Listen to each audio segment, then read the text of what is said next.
عزیزانو لوی خطرناک ټیم چې دی په زندګۍ کې هغه د زنکدن ټیم. د زنکدن په ټیم کې د انسان د ټولې زندګۍ د ګټې او د بیلاد وخت. که دغه وخت کې سړی د لغزش د شیطان نه محفوظ پاتې شو خو عمر له کامیاب شو، او که دغه وخت کې لغزش د شیطان کې د گیر شو نو عمر له تباه شو. که تاسو خیال وکئ مونږ خلک چې دعا کوو نو دا وایو چې یا الله زمونږ آخره خاتمه ښه. آخره خاتمه چې ده هغه دغه د زنکدن وخت و، ځکه چې د ټولې زندګۍ دارو مدار چې دی هغه په دغه وخت باندې. علما وایي چې د زنکدن په وخت کې سړی ډېر سخت تږی وي، او دا وخت کې دی دا وایي که دا د ټولې دنیا دریابونه زما په دې خوله کې څوک راواچوي نو زما تنده به پې دفن شي. دغه وخت کې شیطان ورته ولاړي او یو لوی کټوره لاس کې نیولې او دې سړي ته وایي چې تو وایه چې دوه خدایان دي نو دا یخې اوبه به درکړي. نو دکه دنیا کې ژوند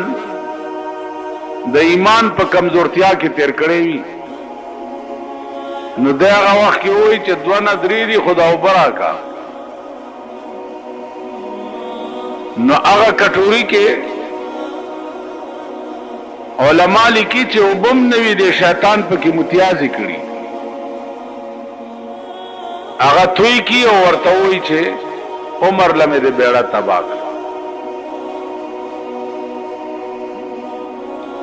نو زما عزیزانو عرض دا انکشاف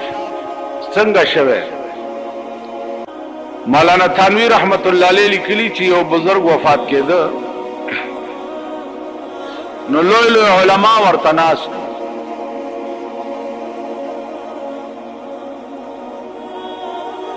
چې ناستو نو هغې شیطان ورته ولاړ دی او شیطان ورته وایي دې بزرگ ته چې یا مولانا قد نجوت،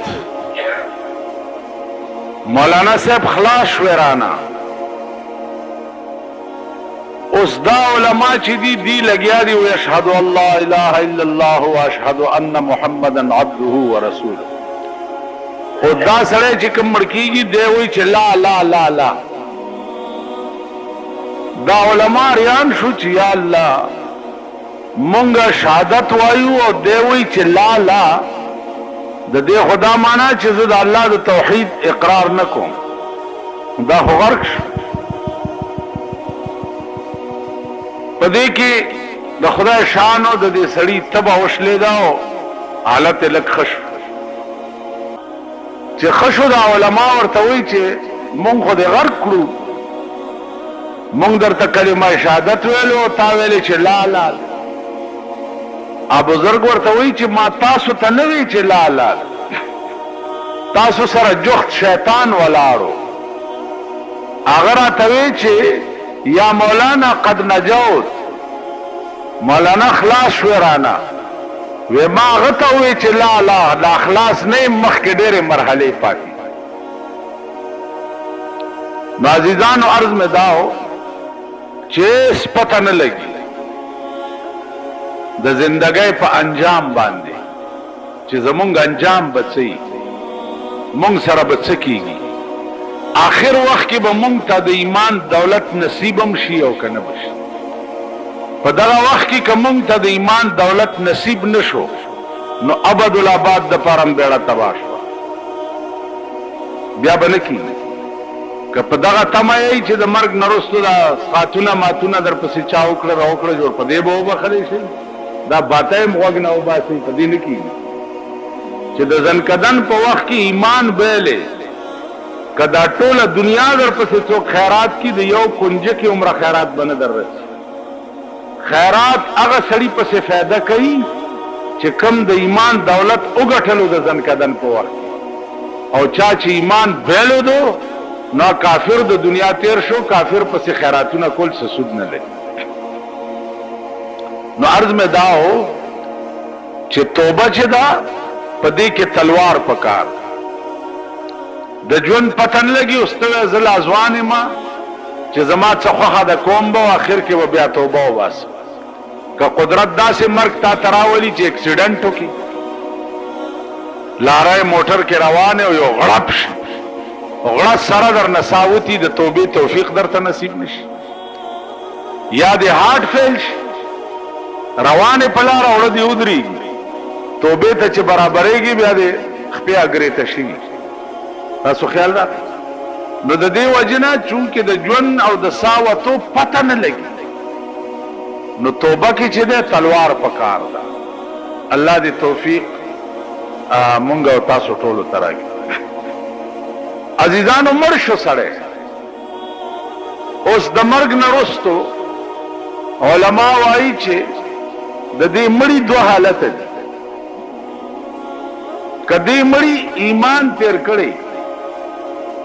نو د پکور کې لا پکټ کې پروتي او په جنت کې داخلي او کدی مړی ایمان نه تیر کړي او د کافر د دنیا تیری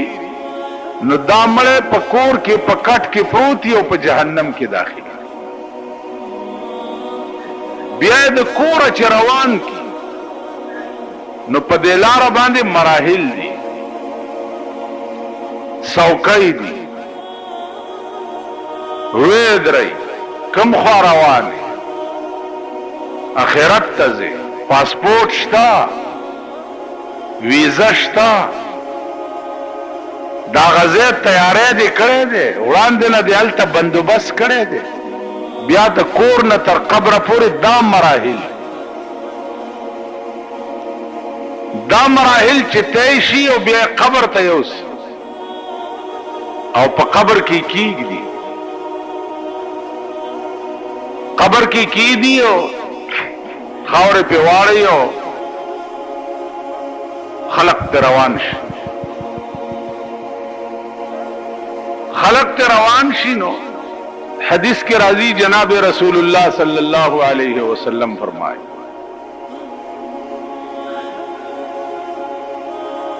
چې دا خلق چې تروان شي نو دا مړه دا خلقو د پڼو आवाज اوري نو دی ورپسې راپاسي او आवाज ورپسې وکي چې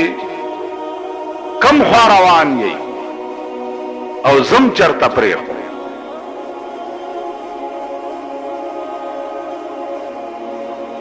عزیزانو د فتنه دور ده پاکستان کې رنگ رنگ فتنی دي په دې قهر نن دنیا اخته ده چې مړه په قبر کې اوري او کناو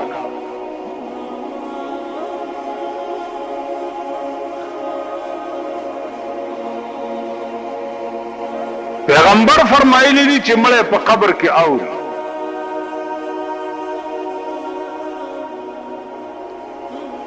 او ستا زمانہ کې یو سړی دی د مولا شکل کې هغه وی چې مړه په قبر کې نه اوري ډله ځان لا پیدا کړي خلک ځان لا پیدا کړي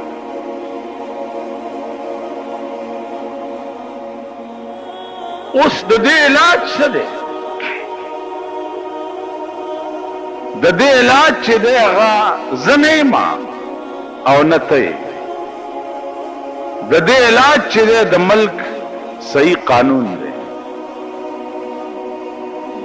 چې د ملک قانون صحیح وو نظم و ضبط صحیح وو بیا ته وګوره چې په ملک کې څوک غلطه خبره وکړي اوس ازادي ده کڅو کوئی مړی اوري او کڅو کوئی نه اوري او کڅو کوئی مړی ټوپونه وي او کڅو کوئی مړی غړیږي په قبر چا چې څه وي بس. نو عرض میں داو چې مړ په قبر کې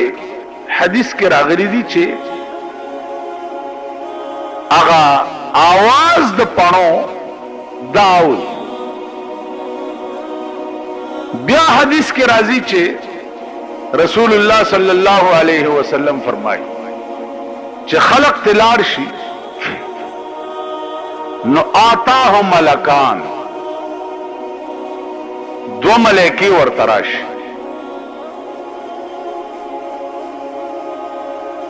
چې دو ملائکی ورته راشي نو دی راکېني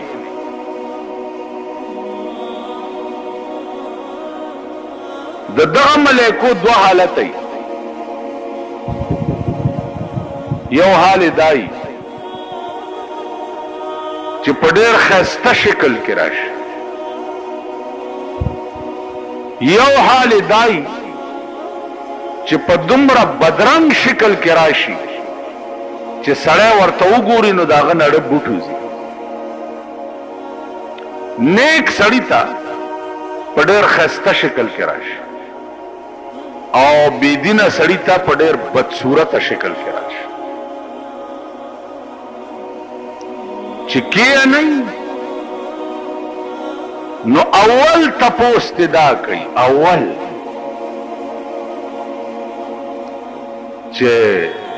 من ربک ستا رب څوک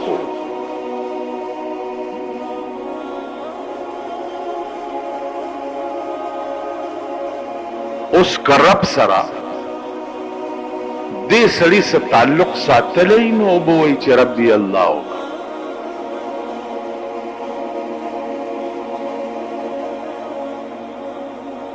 نبی دې څوک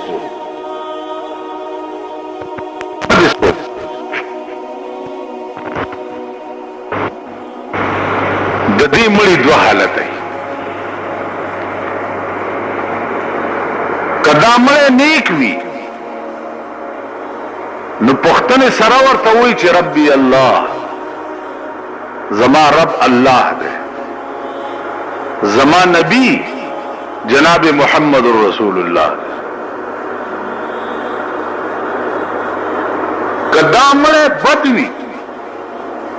د ایمان خزانه ورته نه نصیب شوي د زنکدن په وخت او من ربک رب دې سوکو نبی دې سوکو نو دې ورته دا الفاظ وایي چې ها ها لا ادري آی هاي والله که زه خو پوهېږم زه نه پوهېږم چې زما رب څوکو یا زما نبی څوکو. نو ملائکې ورته وایي چې اے خبیث او پلیتا مونږ ته دا پته وه چې ته به مونږ ته همداسې جواب راکړې. رسول الله صلی الله علیه وسلم فرمایي چې ړومبنی ګزار د دې ملائکو چې دلی ورکي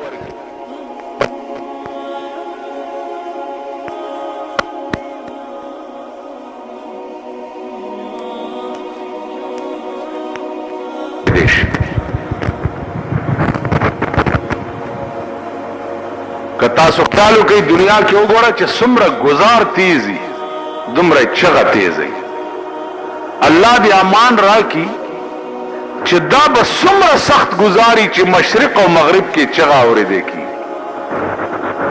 الا پیریان او بنی آدم ځکه نه اوري چې قدرت دا راز فاش کول نه غواړي. بیا په ده باندې په قبر کې عذاب مسلط شي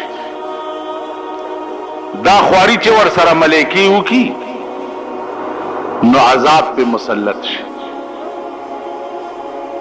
یا خود اور لمبه ورته راځي قبر ته یا په لړمان مقرر شي اده خدای خو هدا چې هر قسم عذابي دا قبر ورته دا عذاب تنور کی تر قیامت پورې به دا مړی په دې قهر کې گرفتاری. دا به د هغه سړي حالي چې کوم سړی د زنکدن په وخت کې د ایمان دولت بیلو.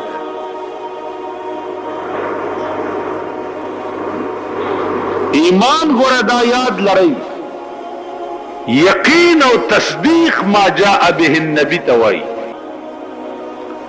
رسول الله صلی الله علیه وسلم چې کوم شی د الله نه راوړی دی پاغه یقین کول دیتا ایمان وای. دغه یقین کده زنکدن په وخت کې چا بیلو دو نو عمر لتباش، او کدا یقین د زنکدن په وخت کې وګټلو نو عمر له بیره پار چا وګټلو ملائکه رااله او تپوس ته وش.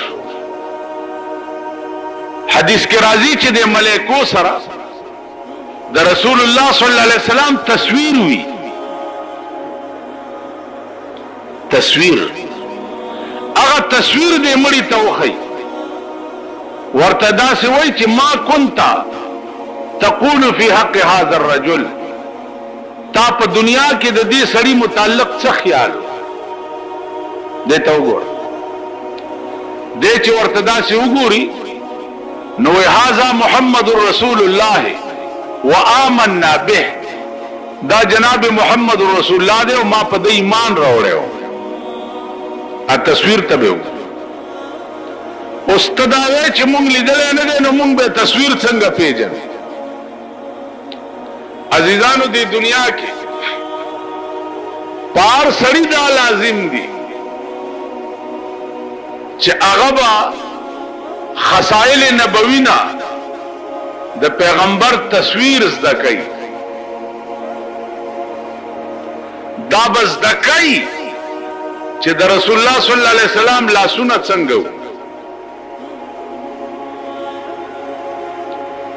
دا خپې مبارکه څنګه وي، دا قدمونه مبارکه څنګه وو، قد څومره وو، د چهره دا بناوټي څومره وو، د پوزې دا ساخت څنګه وو، دا شونډې مبارکه څنګه وي، غټې وي نری وي، دا غاښونه څنګه وو، غوږونه څنګه وو، دا پورا نقشه به تاته یاد ای. دا تاسو ته یاد ای چرته دې طرف تم خوب هم لیدلې، چانم تپوس هم کړی دی چې زمونږ د پیغمبر قد مبارک څنګه یا د هغه لاسونه څنګه. اوس مانه تپوس وکړئ، یو یو اندام به درته وښیم چې دا داسې او دا داسې او دا داسې او دا داسې. زه درته ایمانی وایم، ما چې په شمائل ترمذی کې کومه نقشه د جسد اقدس د جناب رسول الله صلی الله علیه وسلم لیدلې ده او زده کړې مې ده،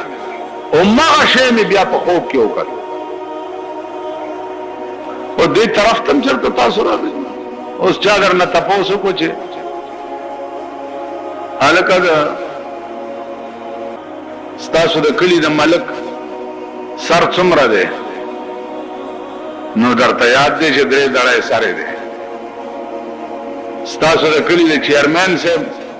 لوړ دی که مندری دی؟ خم ورته کتلي، ځکه چې شپه ورځ ورته داسې ګورئ ناست دی ورته لکه د توسن کارغه غوندې، هغه درته هر څه یاد دي. اوس دا وایه چې د جناب محمد رسول الله ساخت د بدن اقدس چې دی دا څنګه و، دا د یو له نه ورځي. نو اوس هغه وخت کې چې ته تصویر درته ملایکې وښیي او ته ما كنت تقول في حق هذا الرجل، د دې متعلق تا دنیا کې څه عقیده وه ته داسې ورته وګورې، یقیني به وایې چې ها لا ادري والله کې پېژنم چې دا څوک که تاسو زده کړې. تاسو خیال راغی. نو عزیزانو عرض مې دا و چا یو سړي تصویر چا ویستو هغه ولی باسي ویل دا ځان سره یادگار کړم هغه ورته جب تصور دل میں ہو تصویر کی حاجت نہیں جب تصور دل میں ہو تصویر کی حاجت نہیں زلف کے پابند کو زنجیر کی حاجت نہیں زما تصویر باسی چې ځان سره یادگار کړي جب تصور دل میں ہو تصویر کی حاجت نہیں زلف کے پابند کو زنجیر کی حاجت نہیں چا پڑھ کې چې چا تصوري هغه ته د تصویر ضرورت نشته کم سړی چې د یار په زلف تړلې الته د زنجیر حاجت نشته دل کے آئینے میں ہے تصویر یار جب ذرا گردن جھکائی دیکھ لی د یار تصویر می د زړه په شیشه کې دی او چې سر ټیټ کوم وی ګورمال تصویر ضرورت څه نو عرض میں دا عزیزان چې د رسول الله صلی الله علیه وسلم حلیه مبارکه دا بس دکه دا بدر تپتای دا درد زړه کې پیدا کړي داغه حدیث دا بیاده دا درد زړه کې پیدا کړي حدیث بیاده پکار دی یو مسلمان خبره پیښه شي او دی قال قال رسول الله صلی الله علیه وسلم یو حدیث بیان د حدیث الفاظ بیاده نو علامه د مرګ په وخت کې د ایمان دولت درته نصیب کی ځکه چې د ایمان دولت خو د خدای او د رسول سره دی خدای او رسول سره د رابطه او تعلق خو ایمان دولت په نصیب شي خدای او رسول سره د رابطه او تعلق نو د خدای او رسول کلام دې ډال کړو د دنیا د اصول د پاره دنیا دې په ګټله خلق ته به غوړې زیړې خبرې کولې او دنیا به په راټولولا قرآن او حدیث چې دې هغه دې د دکاندارۍ اسباب جوړ کړیو دنیا دې په راټولولا دغه رابطه او تعلق دې ور سره نو بیان کی شان ورشا کشمیری رحمت الله علیه طالبانو ته تاسو کو چې صاحب تا هو ټول عمر درس او تدریس کې تیر کو کم شي پکې زیات خوان در کړي شاه صاحب ورتل په خدای مې دې قسمی چې طالب ته سبق وایم او عبارت راته وایي حدثنا فلان قال حدثنا فلان فلان فلان قال قال رسول الله صلى الله عليه وسلم چې دا قال رسول الله صحابه طالب وایي نو زمان اړه بوټز قال رسول الله غند خوان شان ورشا کشمیری وی والله العظیم کما په زندګۍ کې په بل شي کې لیدل چې قال رسول الله صلی الله علیه وسلم نو زما عزیزانو مونږ منځونم کوو او د سنم کوو کوشش کوو خکارونم کوو دې لپاره چې کوم یو درد دی په زړه کې درد هغه درد زمونږ پړ کې نشته او هغه درد چې په زړه کې نو بیا هم کار نه جوړیږي په کار دی چې درد زمونږ کې پیدا شي او الله دیو کې چې پیدا شي نو عزیزانو عرض میں داو چې قبر کې دا الله او د رسول متعلق صحیح سوال جوابو کې نو دا قبر روضه من ریاض الجنه د جنت د باغچونه یو باغچه په جوړ شي څنګه باغچه جوړ شي عیسی علیہ السلام یو مړ راځوندې ورته زما د قوم ته وای تا باندې لاندې سال تیر شوی هغه صاحب نور خبر نه ما او چې مر شما خخ کلم او خلق را نه لاړ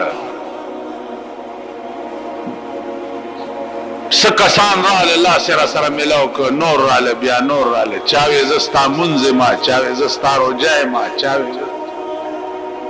دیخی طرف ته چټور را نه پاکړ کای وته ماړه کې خیالو کو چې ته आवाज دلته څه کې تم ور پسې ځه وی پاخی طرف ته کړکای زمو وتم چې ګورم یو بهترین باغ دی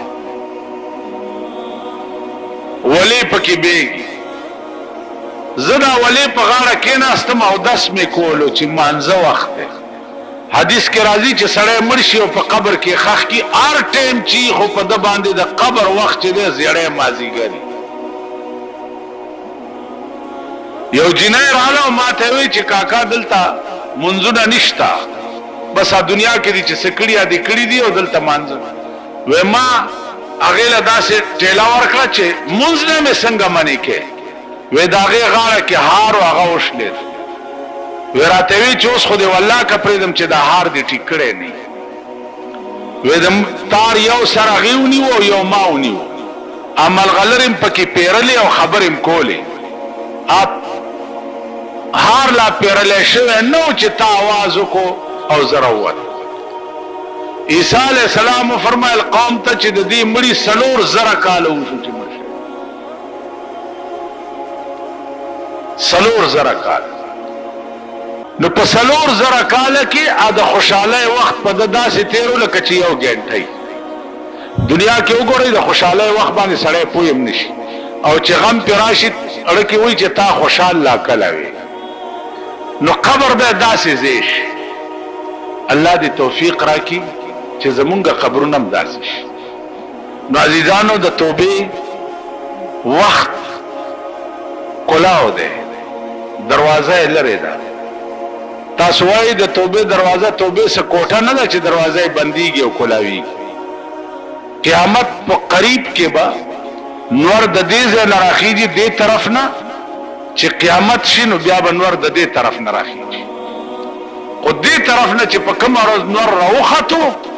بیا به څوک چې څنګه دې دغسې به پاتې شي بیا به توبه نه کوي. اوس نور داسې راخیږي داسې پرېوځي، بیا به نور داسې راخیږي داسې به پرېوځي. دا د توبې د بندېدو وخت به چې نور دې خوا نه راوختو هر سړی به ځای په ځای پاتې شي، نه به توبه قبلیږي او نه به ایمان قبلیږي.